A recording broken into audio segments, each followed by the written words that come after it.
Hi అండి. తెలుగు కథల ప్రపంచంకు స్వాగతం. ఇవాళ బుజ్జాయి తెలుగు కథల సంచిక నుంచి పరిజ్ఞానం అనే మరో కథను వినేద్దామండి. సుందరం తన ఏకైక కొడుకు దినేష్ ఇంజనీరు కావాలని అహోరాత్రులు కాయకష్టం చేస్తుండేవాడు. ఎప్పుడు చూసినా తన ధ్యాస అంతా కొడుకు చదివే చదువు మీదనే ఉండేది. తన భార్య విమల కూడా కొడుకు ఇంజనీరు కావాలని కలలు కంటుండేది. తను కూడా కొడుకు చదువుకి ఆటంకం కలగకుండా అన్నీ సమకూర్చేది. ఎదురింటి మనోహర్ రైల్వేలో సీనియర్ క్లర్క్గా ఉద్యోగం చేస్తూ తన కొడుకు అఖిల్ని కూడా చదివిస్తున్నాడు. అఖిల్కు ఎప్పుడూ అత్యసరి మార్కులే వస్తూ ఉండేవి. మనోహర్ ఎప్పుడూ కొడుకు అత్యసరి మార్కులను చూసి కంగారు పడేవాడు. కొడుకుని చీదరించుకునేవాడు. ప్రేమగా ఇంకొంచెం కష్టపడు బాబు, నీ భవిష్యత్తు అంతా ఈ చదువు మీద ఎంతో ఆధారపడి ఉంటుంది అంటుండేవాడు కాదు. ఆ సంవత్సరం ఆ కాలనీలో కొందరు పెద్దలు కలిసి గణపతి పూజ జరిపించుకోవాలని నిశ్చయించుకున్నారు. ఆ విషయం అఖిల్ చెవిన పడింది. ఆ దినం వినాయక చవితి. అఖిల్ తండ్రి పర్మిషన్తో వారి దగ్గరికి వెళ్లాడు. వారు సంతోషించి రంగు కాగితాలు అంటించడం, తోరణాలు కట్టడం లాంటి చిన్న చిన్న పనులు అప్పగించారు. అవన్నీ చెప్పిన దానికంటే అందంగా తయారు చేయడం చూసి అందరూ అతని పనితనానికి ఎంతో మెచ్చుకున్నారు. అంతేకాకుండా పూజ సమయంలో ఏ చిన్న వస్తువు కావలసినా అందించేవాడు. ప్రసాదం పంచడంలో కూడా సహాయపడ్డాడు.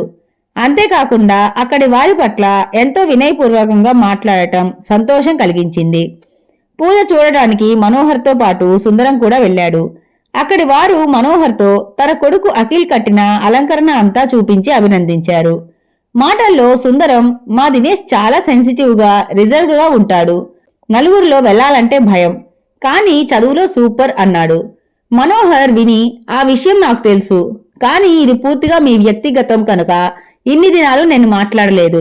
నేడు చదువు పేరిట చాలా మంది పిల్లలు ఇలా తయారవుతున్నారన్న మాట వాస్తవమే.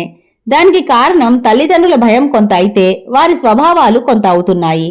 ఈ రోజుల్లో అన్నిటా ర్యాంకులు అవసరం. అలా అని వారి జీవితాలు మృగ్యం చేయకూడదు.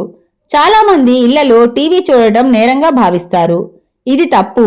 అప్పుడప్పుడు వారి మనోహ ఉల్లాసానికి, విజ్ఞానంకి ఎంతో అవసరం ఉంది. పెద్దలం మనం ఎలాగో కూర్చోబెట్టి 4 విషయాలు చెప్పేటంత రోజులు కావు. భక్తి ఛానల్స్ వారు చూసేటట్లు మనం కల్పించాలి. కొంత మనం వెనక నుండి పుష్ చేయాలి. ఇరుగు పొరుగు వారి కష్టాల్లో మీ పిల్లలు చేయగలిగినవి వారు చేసేలా మనం చెప్పాలి. చదువుకున్న వారు కనుక లొకాలిటీలో కొందరికి ఎంబో ఫామ్లు నింపడం, రైల్వే రిజర్వేషన్ ఫామ్లు నింపడం, బస్ పాసులు, బ్యాంకు స్లిప్పులు నింపడం లాంటివి పిల్లల చేత చేయించటం వలన నలుగురికి, అంటే చదువురాని వారికి ఎంతో సహాయం చేసిన వారవుతారు. నేను మా అబ్బాయి చదువు పట్ల కొంత ధ్యాస పెడుతూ లొకాలిటీలో ఏ అవసరం వచ్చినా వాడు చేసేటట్లుగా చూస్తాను అంతే అన్నాడు. సుందరం అంతా విని, నిజమే, చాలా మంది పిల్లలకి డిగ్రీలు చదివినా గట్టిగా 4 ముక్కలు ఇంగ్లీష్ పారాలు చదవలేరు, నింపలేరు. పైగా లొకాలిటీలో కొందరికి ఎవరి కొడుకు ఎవరో అన్న విషయం కూడా నేడు చాలా మందికి తెలియదు అని ఆ దినం నుండి తన కొడుకు ప్రయోజకుడు అయ్యేటట్లుగా తీర్చిదిద్దాలనుకున్నాడు. ఇంతటితో కథ కంచికి మనం ఇంటికి. ఈ కథ కనుక మీకు నచ్చినట్లయితే లైక్ చేసి, షేర్ చేసి, కామెంట్ చేసి మన ఛానల్కి సపోర్ట్ చేసేయండి ఫ్రెండ్స్. ఇక ఉంటానండి. By by.